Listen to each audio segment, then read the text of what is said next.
दोस्तों नमस्कार, आप सभी का स्वागत है आपके अपने YouTube channel study with DS sir ji में। साथियों, आज के इस वीडियो में 69,000 शिक्षक भर्ती 68,500 शिक्षक भर्ती से जुड़ी हुई महत्वपूर्ण अपडेट आप सभी के साथ शेयर करेंगे। तो आप सभी लोगों से निवेदन है कि वीडियो को बिना स्किप किए हुए अंत तक देखें, जिससे वीडियो में शेयर की गई सारी जानकारी को आप आसानी से समझ सकें। वीडियो में आगे बढ़ने से पहले छोटी सी रिक्वेस्ट है कि प्लीज़ वीडियो को लाइक करें, दोस्तों में शेयर करें, और जितने भाई बहनों ने अभी तक हमारे चैनल को सब्सक्राइब नहीं किया है प्लीज़ चैनल को सब्सक्राइब करके बेल आइकन जरूर दबाएं। तो आइए साथियों, शुरू करते हैं आज का वीडियो। और सबसे पहले बात कर लेते हैं उच्च शिक्षा निदेशालय को लेकर के सरकार के बड़े फैसले को। जानते हैं इस खबर को पूरा विस्तार पूर्वक। आप सभी को बता दें, पिछले दिनों उत्तर प्रदेश सरकार ने उच्च शिक्षा निदेशालय को लखनऊ स्थानांतरित करने का आदेश निर्गत किया था, लेकिन इसके विरोध को लेकर के सरकार ने अब बड़ा फैसला लिया है। उच्च शिक्षा निदेशालय को लेकर के क्या है खबर, देखते हैं आप सभी लोग। विरोध के बाद उच्च शिक्षा निदेशालय स्थानांतरित करने का आदेश किया गया रद्द। डिप्टी सीएम ने दिए जांच के आदेश, बैकफुट पर आया बेसिक शिक्षा विभाग। उच्च शिक्षा निदेशालय को प्रयागराज से स्थानांतरित किए जाने का आदेश शुक्रवार को रद्द कर दिया गया है। बीते 30 दिसंबर को उच्च शिक्षा विभाग की ओर से पत्र जारी कर इस मामले में सुस्पष्ट प्रस्ताव भेजने के निर्देश दिए गए थे। विशेष सचिव उच्च शिक्षा डॉक्टर अखिलेश कुमार मिश्रा की ओर से जारी पत्र में यह लिखा गया था कि निदेशालय को लखनऊ स्थानांतरित करने का निर्देश उच्च स्तर से प्राप्त हुआ है, ऐसे में त्वरित कार्रवाई की जाए। निदेशालय में कार्यरत कर्मचारियों ने इस पत्र का कड़ा विरोध किया और प्रयागराज में ही निदेशालय रहे, इसके लिए उप मुख्यमंत्री केशव प्रसाद मौर्य से शिकायत कर दी। उप मुख्यमंत्री ने शुक्रवार को उच्च शिक्षा विभाग के संशोधित आदेश को ट्वीट कर लिखा है कि प्रयागराज से उच्च शिक्षा निदेशालय लखनऊ स्थानांतरित नहीं होगा, कोई नया कार्यालय आए जो है वो नहीं जाए, यही प्रयास था और रहेगा। गलत आदेश जारी करने की जांच होगी। उन्होंने यह भी लिखा, गौरव है राज्य और केंद्र सरकार के कार्यालय। उधर शुक्रवार को इस प्रकरण पर स्पष्टीकरण देते हुए विशेष सचिव उच्च शिक्षा सचिव डॉक्टर अखिलेश कुमार मिश्रा की ओर से पत्र जारी किया गया कि पूर्व में जारी पत्र से निदेशालय के कर्मियों को यह भ्रम हो गया कि संपूर्ण निदेशालय को प्रयागराज से लखनऊ प्रतिस्थापित किया जाएगा। उच्च शिक्षा विभाग के निदेशालय शासन व अन्य प्रशासनिक शाखाओं के बीच समन्वय स्थापित करने के लिए शासन स्तर पर विचार चल रहा है। निदेशालय को लखनऊ स्थानांतरित करने का कोई निर्णय नहीं हुआ है। फिलहाल उच्च शिक्षा विभाग के लिए यह आदेश गले की हड्डी बन गया है। उधर लोआउक्टा के अध्यक्ष डॉक्टर मनोज कुमार पांडे ने सरकार से मांग की है कि लखनऊ में कम से कम कैंप ऑफिस चलाए जाएं और 2 दिन निदेशक यहां भी बैठे तो सुविधा होगी। पहले भी हुआ था प्रयास, लेकिन विरोध के कारण नहीं बनी थी बात, वही बात हो गई पुनः। तो यानी अब उच्च शिक्षा निदेशालय लखनऊ में स्थानांतरित होकर नहीं आएगा, वो अपने प्रयागराज में ही रहेगा। तो ये अच्छा और बढ़िया डिसीजन माना जा सकता है सरकार की तरफ से उच्च शिक्षा निदेशालय के स्थानांतरण को लेकर के। लेकिन स्थानांतरित करने के पीछे सरकार की क्या मंशा थी वो स्पष्ट नहीं हो पाई है, लेकिन जो फैसला लिया गया था उसे निरस्त कर दिया गया है।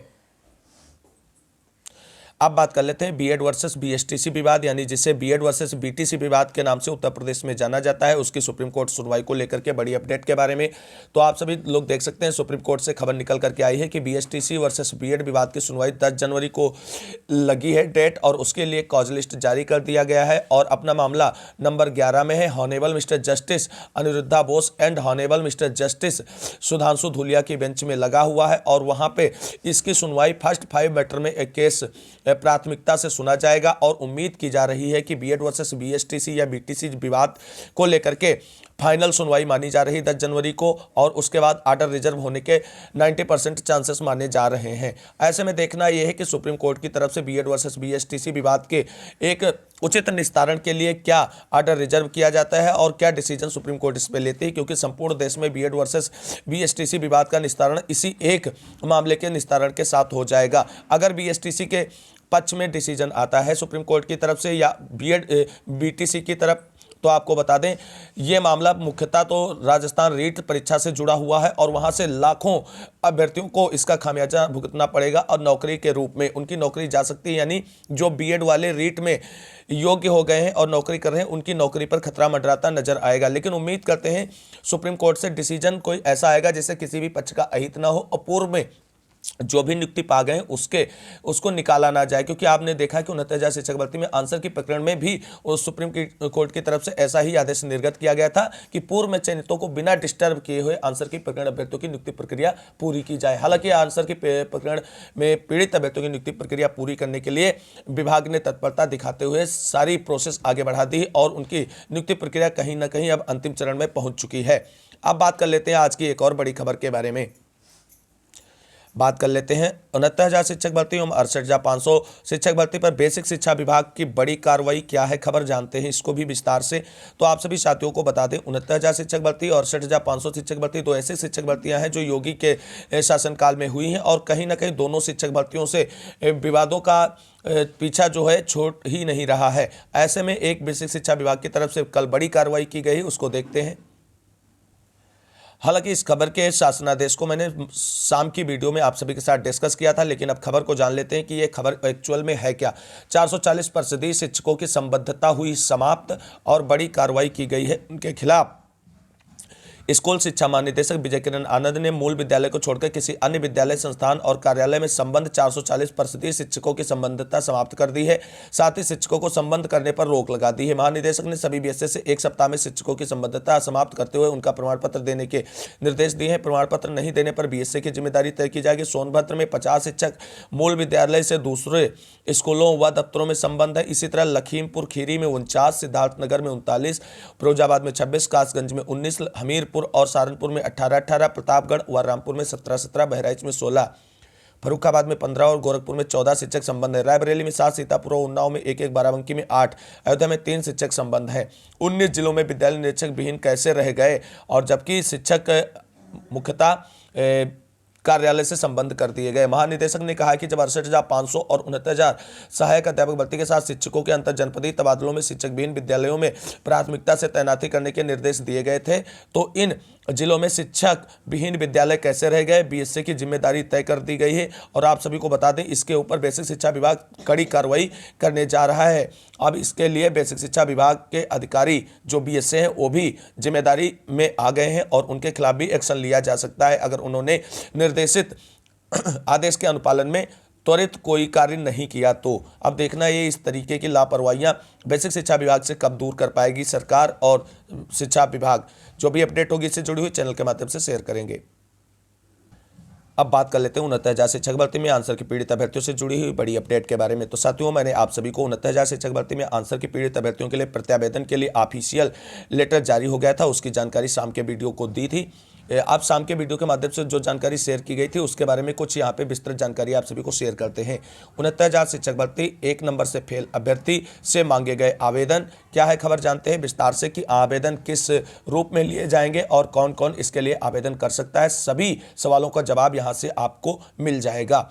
तो आप सभी को बता दें परिषदीय स्कूलों में 69,000 शिक्षक भर्ती में 1 नंबर से चयन सूची से बाहर हुए अभ्यर्थियों के लिए राहत भरी खबर आई है। काफी संघर्ष के बाद सचिव परीक्षा नियामक प्राधिकारी ने ऐसे अभ्यर्थियों से ऑनलाइन आवेदन मांगे हैं। तो आप सभी लोग ये स्पष्ट हो गया कि आप सभी लोगों के प्रत्यावेदन जो है वो ऑनलाइन ही लिए जाएंगे और आवेदन वही याचिकाकर्ता या अभ्यर्थी कर सकता है जिसने 25 अगस्त 2021 से पहले हाई कोर्ट में याचिका या अपील की थी। वह अभ्यर्थी 10 जनवरी से ऑनलाइन आवेदन कर सकते हैं।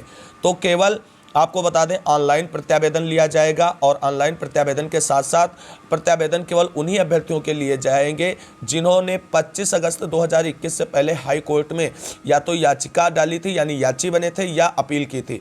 अन्य किसी के प्रत्यावेदन स्वीकार नहीं किए जाएंगे और ऑफलाइन प्रत्यावेदन स्वीकार नहीं किए जाएंगे।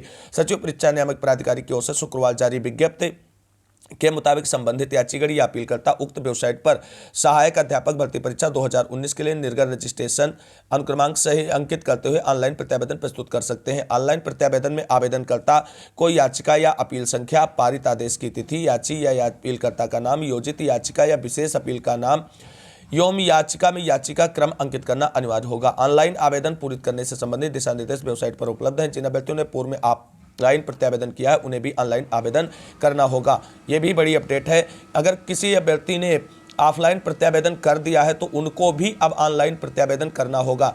6 जनवरी 2019 को आयोजित 69,000 शिक्षक भर्ती परीक्षा में जारी उत्तर कुंजी के एक प्रश्न के सभी चारों विकल्प गलत थे। इस पर पीएनपी से राहत न मिलने पर अभ्यर्थी कोर्ट चले गए। कोर्ट से इन अभ्यर्थियों को राहत मिली और चयन से वंचित याचिकाकर्ता या अपीलकर्ता को 1 अंक देकर आदेश दिया गया कि इसके बाद सचिव परीक्षा नियामक प्राधिकारी की ओर से आवेदन लिए जा रहे हैं। तो साथियों 69,000 शिक्षक भर्ती में आंसर की पीड़ित अभ्यर्थियों की नियुक्ति प्रक्रिया शुरू हो गई है और ये भी सुप्रीम कोर्ट के निर्देशानुसार की जा रही है। तो ये बड़ी खबर है 69,000 शिक्षक भर्ती में। इसके बाद नंबर आएगा 6800 मामले का। अब बात करेंगे 6800 मामले से जुड़ी हुई बड़ी खबर के बारे में। तो साथियों आप सभी को बता दें, आप सभी ने देखा कि 69,000 शिक्षक भर्ती में आंसर की पीड़ित अभ्यर्थियों की नियुक्ति प्रक्रिया प्रोसेस में हो गई और उनके ऑनलाइन प्रत्यावेदन के लिए पोर्टल खोल दिया गया है और उनके 10 जनवरी से ऑनलाइन प्रत्यावेदन लिए जाएंगे। अब आप सभी को बता दें 69,000 शिक्षक भर्ती में 6800 से 1356 वाले मामले में 6800 चयनितों की नियुक्ति की राह आसान हो गई है, क्योंकि जिन अभ्यर्थियों को लगता था कि सुप्रीम कोर्ट ने आदेश दे रखा कि 69,000 शिक्षक भर्ती में एक भी पद एक्स्ट्रा ऐड नहीं किया जाएगा, तो उन सभी की अब आंखें खुल गई होंगी, क्योंकि 69,000 शिक्षक भर्ती में आंसर की पीड़ित अभ्यर्थी लगभग 1000 से 1200 के समथिंग जिनकी संख्या मानी जा रही, उनकी नियुक्ति के लिए ऑनलाइन प्रत्यावेदन मांगे गए हैं। तो ऐसे में जो बाउंडेशन आप सभी को लग रहा था कि 69,000 शिक्षक भर्ती में एक भी पद अधिक नहीं भरा जाएगा, वो बाउंडेशन अब सुप्रीम कोर्ट ने स्वतः अपने आदेश के अनुसार उसे तोड़ दिया है। तो ऐसे में 6800 चयनितों की नियुक्ति की राह आसान हो गई है। और आपको बता दें 69,000 शिक्षक भर्ती में आंसर की पीड़ित अभ्यर्थियों की नियुक्ति प्रक्रिया होने के बाद में 6800 चयनितों की नियुक्ति प्रक्रिया पूरी की जाएगी। और आपको बता दें 6800 से 1356 वाले मामले में कोर्ट आर्डर को लेकर के अब ज्यादा लंबा इंतजार हम सभी को नहीं करना पड़ेगा, क्योंकि 69,000 शिक्षक भर्ती में आंसर की पीड़ित अभ्यर्थियों की नियुक्ति प्रक्रिया के साथ साथ 6800 मामले पर भी विभाग की कार्रवाई जल्द देखने को आपको मिलेगी।